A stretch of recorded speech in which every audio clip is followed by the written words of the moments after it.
नमस्कार दर्शकों, news today के इस बुलेटिन में आपका स्वागत है, जहां हम चर्चा और विश्लेषण करते हैं आज की महत्वपूर्ण खबरों का। आज की मुख्य सुर्खियां इस प्रकार हैं। भारत ने अपनी नेबरहुड फर्स्ट पॉलिसी और सागर विजन के लिए प्रतिबद्धता की पुष्टि की। मद्रास हाईकोर्ट ने निर्णय दिया है कि सहकारी समितियां आरटीआई अधिनियम के दायरे में नहीं आती हैं। सीसीआई एंटी ट्रस्ट मामलों में निपटान और प्रतिबद्धता के कार्यान्वयन की बारीकी से निगरानी करने की योजना बना रहा है। IUCN के महानिदेशक ने देशों से हाई सीज बायोडायवर्सिटी ट्रीटी को अमल में लाने हेतु प्रयास करने का आग्रह किया। वैज्ञानिकों ने एक्सोसोम आधारित एक नया CRISPR-Cas9 जीन एडिटिंग प्लेटफॉर्म विकसित किया। गलत सूचना से निपटने के लिए मीडिया साक्षरता जरूरी। चलिए अब खबरों की चर्चा विस्तार से करते हैं और सबसे पहले रुख करते हैं आज की पहली मुख्य खबर की ओर। भारत ने अपनी नेबरहुड फर्स्ट पॉलिसी NFP और सागर विजन के लिए प्रतिबद्धता की पुष्टि की। प्रधानमंत्री के शपथ ग्रहण समारोह में श्रीलंका, मालदीव, सेशल्स, बांग्लादेश, मॉरिशस, नेपाल और भूटान के शीर्ष प्रतिनिधियों ने हिस्सा लिया। इस समारोह में पड़ोसी देशों की उपस्थिति ने नेबरहुड फर्स्ट पॉलिसी और सागर विजन के प्रति भारत की प्रतिबद्धता को फिर से उजागर किया है। खबर की शुरुआत में नेबरहुड फर्स्ट पॉलिसी के बारे में विस्तार से चर्चा करते हैं। भारत की NFP इसके निकटतम पड़ोसी देशों के साथ संबंधों का मार्गदर्शन करती है। भारत के निकटतम पड़ोसी देशों में शामिल हैं अफगानिस्तान, बांग्लादेश, भूटान, मालदीव, म्यांमार, नेपाल, पाकिस्तान और श्रीलंका। इसका उद्देश्य इस संपूर्ण क्षेत्र में भौतिक, डिजिटल और पीपल टू पीपल कनेक्ट तथा व्यापार और वाणिज्य में वृद्धि करना है। चलिए खबर में आगे बढ़ते हैं और क्षेत्र में सभी के लिए सुरक्षा और विकास यानी सागर के बारे में बात करते हैं। इस अवधारणा को पहली बार साल 2015 में प्रस्तुत किया गया था। इसके उद्देश्य की बात करें तो इसके तहत एक स्वतंत्र, खुले, समावेशी, शांतिपूर्ण और समृद्ध हिंद प्रशांत क्षेत्र की परिकल्पना की गई है। इसमें यह भी परिकल्पना की गई है कि हिंद प्रशांत क्षेत्र नियम आधारित अंतर्राष्ट्रीय व्यवस्था से गवर्न हो।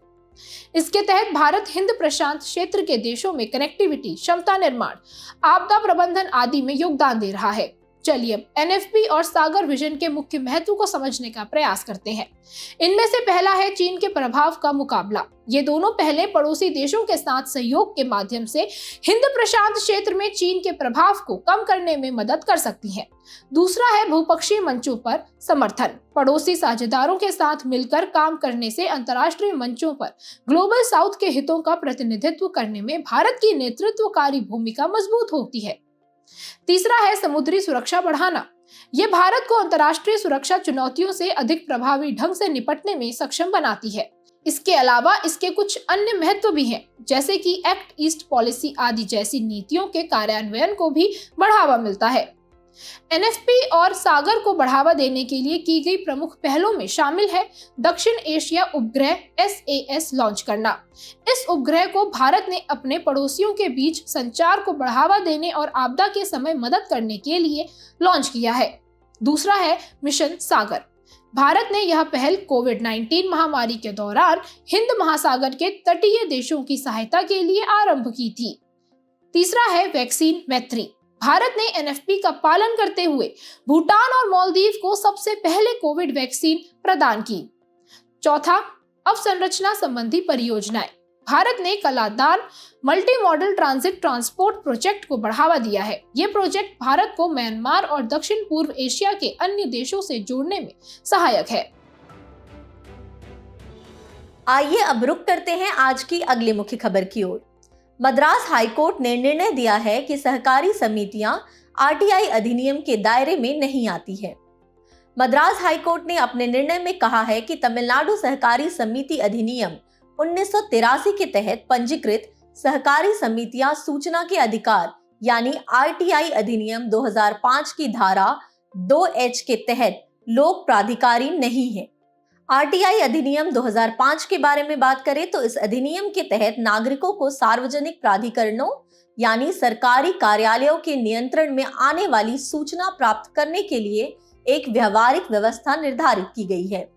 RTI अधिनियम का मुख्य उद्देश्य शासन के हर स्तर पर पारदर्शिता और जवाबदेही को बढ़ावा देना है। आपकी जानकारी के लिए बता दें कि उत्तर प्रदेश राज्य बनाम राजनारायणवाद 1975 में सुप्रीम कोर्ट ने कहा था कि सूचना का अधिकार भारतीय संविधान के अनुच्छेद 19 में स्पष्ट रूप से गारंटीकृत वाक एवं अभिव्यक्ति की स्वतंत्रता के अधिकार में निहित है। आरटीआई अधिनियम के मुख्य प्रावधानों में कई बातें शामिल हैं, जैसे सूचना प्रदान करने की समय सीमा, कुछ श्रेणियों की सूचना का स्वतः प्रकटीकरण, लोक सूचना अधिकारियों यानी पीआईओज की नियुक्ति, केंद्रीय और राज्य सूचना आयोगों की नियुक्ति आदि। इस अधिनियम की धारा 8 में कुछ श्रेणियों की सूचना को प्रकट करने से छूट प्रदान की गई है। चलिए अब आरटीआई अधिनियम 2005 के तहत लोक प्राधिकारी के बारे में जानकारी प्राप्त कर लेते हैं। लोक प्राधिकारी यानी पब्लिक अथॉरिटी पीए, इसमें केंद्र या राज्य सरकारों द्वारा प्रत्यक्ष या अप्रत्यक्ष रूप से वित्त पोषित सरकारी निकाय, राज्य नियंत्रित संस्थाएं और गैर सरकारी संगठन शामिल हैं। गौरतलब है कि सुप्रीम कोर्ट ने 2019 में माना था कि भारत के मुख्य न्यायाधीश का पद एक लोक प्राधिकारी है। लोक प्राधिकारी के कर्तव्य की बात करें तो उसे अपने सभी रिकॉर्ड्स को स्पष्ट रूप से सूचीबद्ध बनाए रखना होगा। उसे नियमित रूप से सूचनाओं का प्रकटीकरण करना होगा। उसे पीआईओज को नियुक्त करना होगा। पीआईओज पर ही आरटीआई अधिनियम के तहत सूचना मांगने वाले व्यक्ति को सूचना देने की जिम्मेदारी होती है। आरटीआई अधिनियम की धारा 8 के तहत सूचना या जानकारी प्रस्तुत करने से छूट के बारे में बात करें, ऐसी सूचना जिसे प्रकट करने से भारत की संप्रभुता और अखंडता, राज्य की सुरक्षा, सामरिक, वैज्ञानिक या आर्थिक हितों आदि पर प्रतिकूल प्रभाव पड़ने की संभावना है। न्यायालय द्वारा प्रतिबंधित या न्यायालय की अवमानना करने वाली सूचना, संसद या राज्य विधानमंडल के विशेषाधिकारों का उल्लंघन करने वाली सूचना, वाणिज्यिक गोपनीयता, ट्रेड सीक्रेट और बौद्धिक संपदा से संबंधित सूचना। हालांकि व्यापक लोकहित में ऐसी सूचना प्रकट की जा सकती है। ऐसी व्यक्तिगत सूचना जो लोकहित से नहीं जुड़ी है या जिससे निजता का उल्लंघन हो। बढ़ते हैं अगली मुख्य खबर की ओर। सीसीआई एंटी ट्रस्ट मामलों में निपटान और प्रतिबद्धता के कार्यान्वयन की बारीकी से निगरानी करने की योजना बना रहा है। हाल ही में भारतीय प्रतिस्पर्धा आयोग यानी सीसीआई ने एक रेगुलेशन ड्राफ्ट जारी किया है। इसमें सीसीआई ने एंटी ट्रस्ट मामलों के निपटान और प्रतिबद्धता संबंधी बिग टेक कंपनियों के कार्यों की बारीकी से निगरानी करने का प्रस्ताव दिया है। सीसीआई के इस ड्राफ्ट में शामिल मुख्य बिंदुओं पर एक नजर डालते हैं। इनमें से पहला मुख्य बिंदु है निगरानी एजेंसियों का गठन। इसके तहत सीसीआई को लेखांकन के कार्य से जुड़ी स्वतंत्र एजेंसियों और चार्टर्ड अकाउंटेंट आदि को नियुक्ति करने का अधिकार दिया गया है। ये एजेंसीज और चार्टर्ड अकाउंटेंट सीसीआई के आदेशों के कार्यान्वयन की निगरानी करेंगे। यदि लेखांकन का कार्य करने हेतु नियुक्त की गई एजेंसियां तय मानकों को पूरा नहीं करती हैं, तो सीसीआई उन्हें कार्यभार से हटा भी सकता है। इन मामलों में सीसीआई द्वारा लिए गए निर्णय को किसी भी अदालत में चुनौती नहीं दी जा सकती। इस ड्राफ्ट में शामिल अगला मुख्य बिंदु है निगरानी एजेंसियों की स्वतंत्रता। ऐसी एजेंसियों को एंटी ट्रस्ट मामलों की कार्यवाही में शामिल पक्षकारों के साथ निष्पक्ष रहना होगा और साथ ही ये पुष्टि करनी होगी कि एजेंसियों का शामिल पक्षकारों के साथ किसी भी प्रकार का हित संघर्ष नहीं है। और तीसरा मुख्य बिंदु है निगरानी एजेंसियों की जिम्मेदारियां। यदि सीसीआई के आदेशों का पालन नहीं किया जा रहा है तो ये एजेंसियां सीसीआई को इस बारे में सूचना देंगी। इसके अलावा एजेंसियों को सीसीआई के निर्देशों के अनुसार समय समय रिपोर्ट भी प्रस्तुत करनी होगी। चलिए अब इस ड्राफ्ट के महत्व भी जान लेते हैं। बिग टेक कंपनियों को विनियामक संस्थाओं के आदेशों की अनदेखी करने से रोकना और टेक सेक्टर में पारदर्शिता और जवाबदेही सुनिश्चित करके बिग टेक कंपनियों की प्रतिबद्धताओं का पालन करवाना।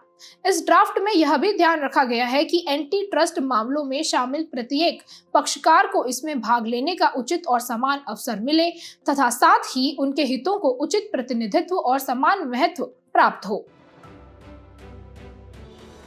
चलिए अब बढ़ते हैं आज की अगली मुख्य खबर की ओर। IUCN के महानिदेशक ने देशों से हाई सीज बायोडायवर्सिटी ट्रीटी को अमल में लाने हेतु प्रयास करने का आग्रह किया। 8 जून को विश्व महासागर दिवस के अवसर पर international union for conservation of nature यानी IUCN के महानिदेशक ने दुनिया भर के देशों से हाई सीज बायोडायवर्सिटी ट्रीटी को एक अंतरराष्ट्रीय कानून बनाने की दिशा में प्रयास करने का आग्रह किया है। गौरतलब है कि 2024 के विश्व महासागर दिवस के लिए action theme catalysing action for our ocean and climate थी। चलिए सबसे पहले जान लेते हैं हाई सी या खुला समुद्री क्षेत्र क्या होता है।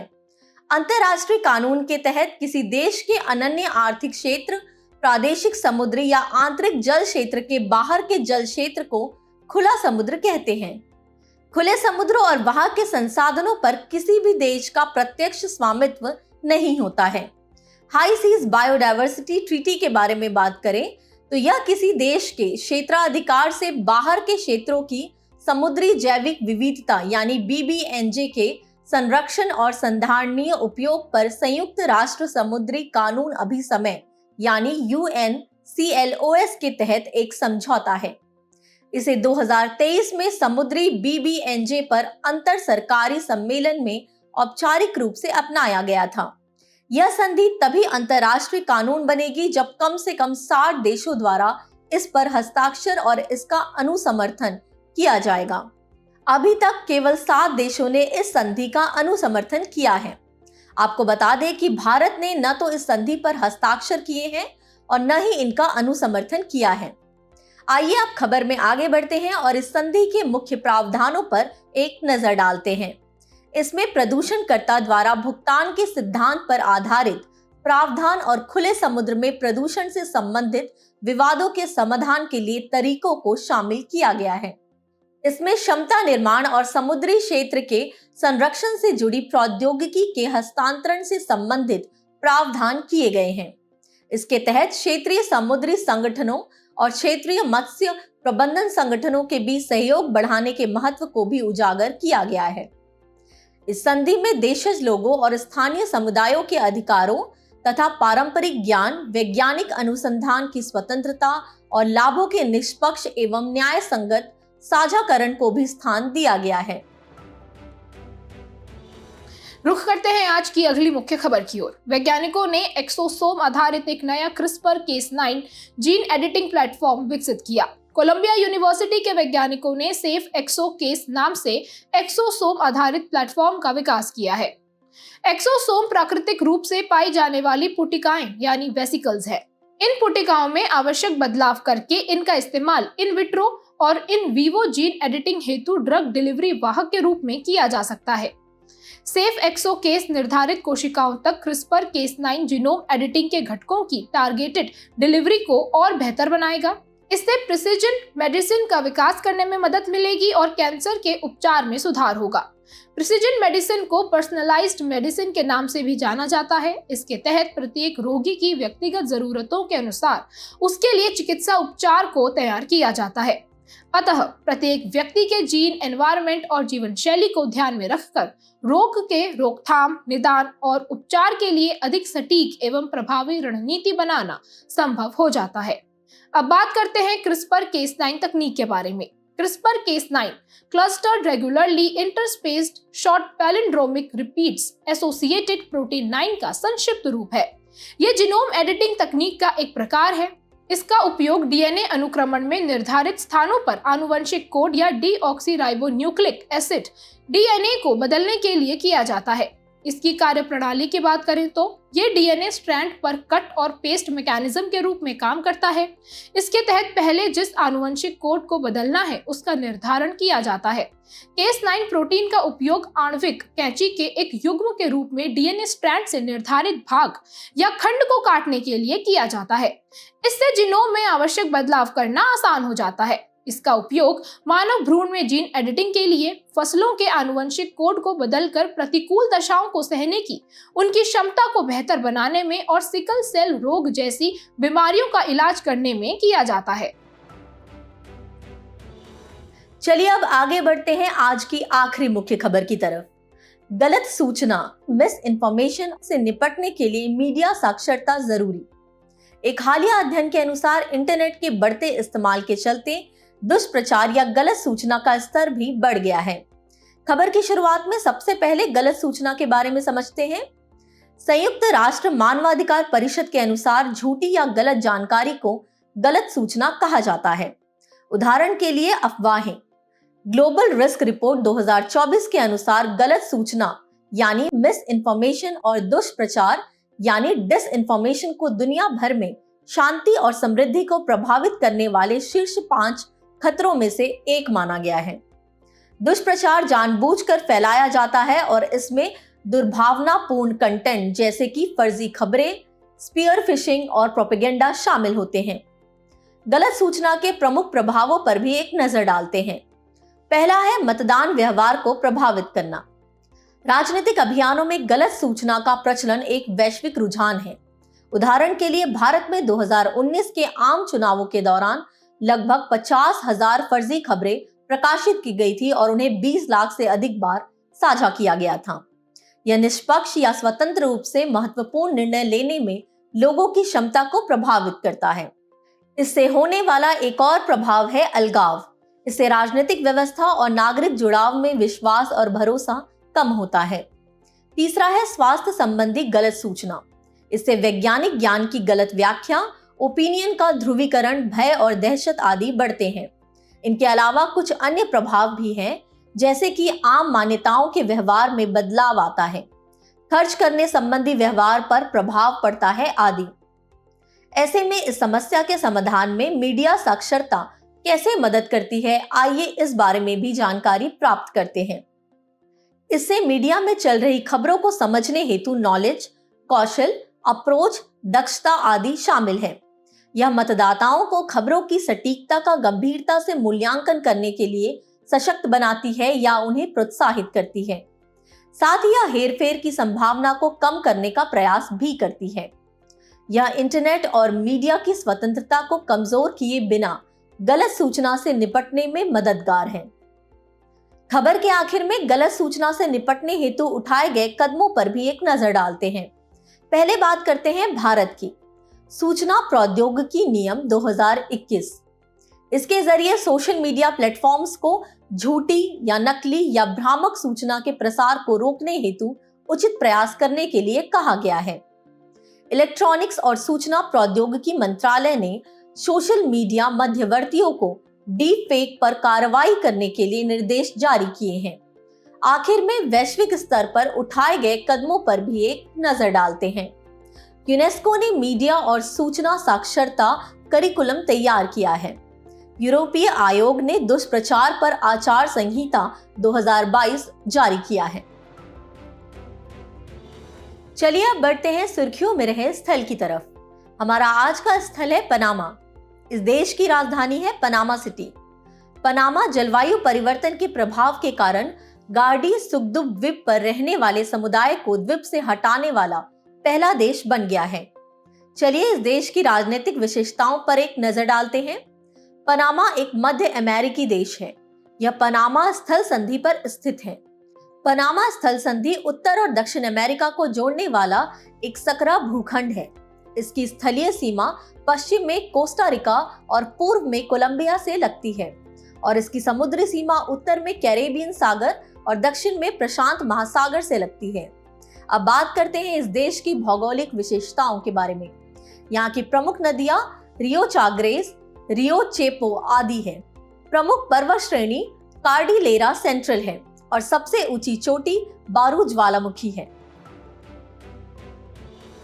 बुलेटिन के आखिर में अब बढ़ते हैं आज की संक्षिप्त सुर्खियों की तरफ।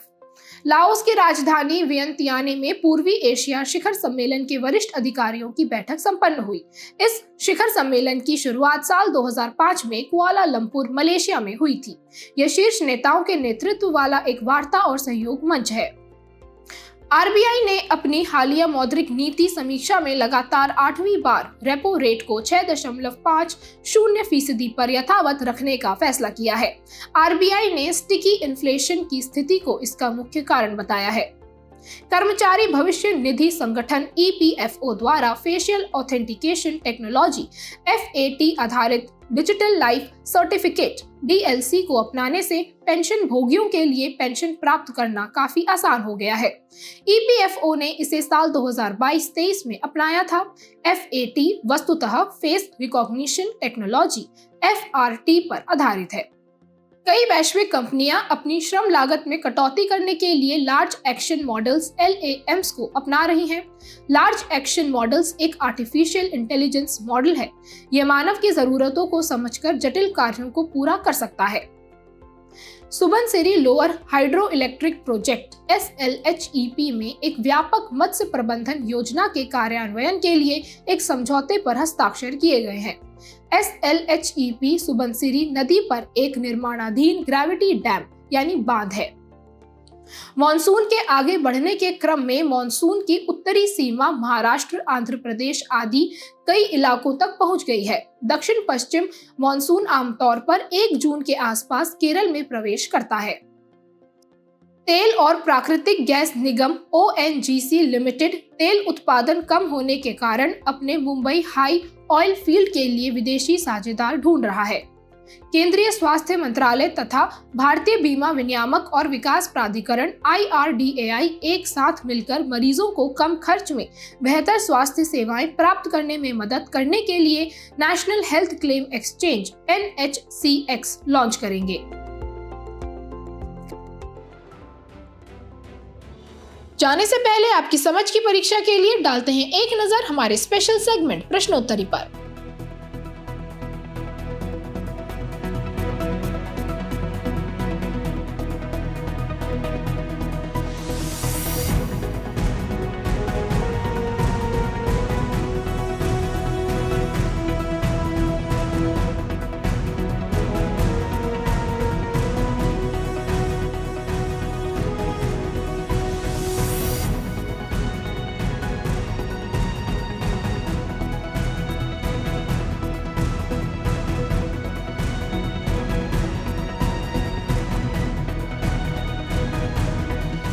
हमसे जुड़ने के लिए आपका धन्यवाद। उम्मीद है न्यूज टुडे का ये बुलेटिन आपको पसंद आया होगा। न्यूज टुडे की PDF को डाउनलोड करने के लिए और आज की क्विज के उत्तर के लिए डिस्क्रिप्शन में दिए गए लिंक्स पर क्लिक कीजिए।